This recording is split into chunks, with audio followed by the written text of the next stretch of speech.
ভারতের বিপক্ষে টি-20 ম্যাচের জন্য শক্তিশালী দল ঘোষণা করেছেন বিসিবি। শেষ হয়েছে বাংলাদেশ বনাম ভারতের মধ্যকার টেস্ট ম্যাচ। 2 ম্যাচের টেস্ট সিরিজে ধবলধোলাই হয়েছে বাংলাদেশের টাইগাররা।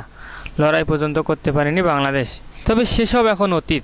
আর মাত্র কয়েকদিন পর শুরু হবে বাংলাদেশ বনাম ভারতের মধ্যকার টি-20 ম্যাচ।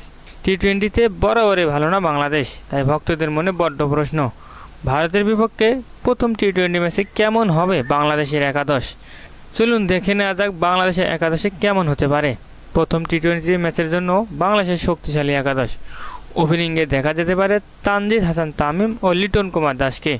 এছাড়াও ওপেনিংয়ে চমক হতে পারে পারভেজ হোসেন ইমন। ওয়ানডাউনে ব্যাটিংয়ে আসবেন অধিনায়ক নাজমুল হোসেন শান্ত। 4 নম্বর পজিশনে ব্যাটিং করবেন তাওহিদ হৃদয়। 5 ব্যাটিংয়ে আসবেন মাহমুদুল্লাহ রিয়াদ।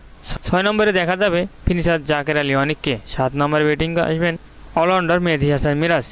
পেস বিভাগ সামলাবেন মোস্তাফিজুর রহমান, তাসকিন আহমেদ ও শরীফুল ইসলাম। স্পিন বিভাগ সামলাবেন রিশাদ হোসেন, মেহেদী হাসান মিরাজ। ভারতের বিপক্ষে প্রথম টি-20 জন্য বাংলাদেশের সম্ভাব্য সেরা একাদশ: তানজিদ হাসান তামিম, লিটন কুমার দাস, নাজমুল হোসেন শান্ত অধিনায়ক, তাওহিদ হৃদয়, মাহমুদুল্লাহ রিয়াদ, জাকের আলী অনিক, মেহেদী হাসান মিরাজ, রিশাদ হোসেন, মোস্তাফিজুর রহমান, তাসকিন আহমেদ ও শরীফুল ইসলাম।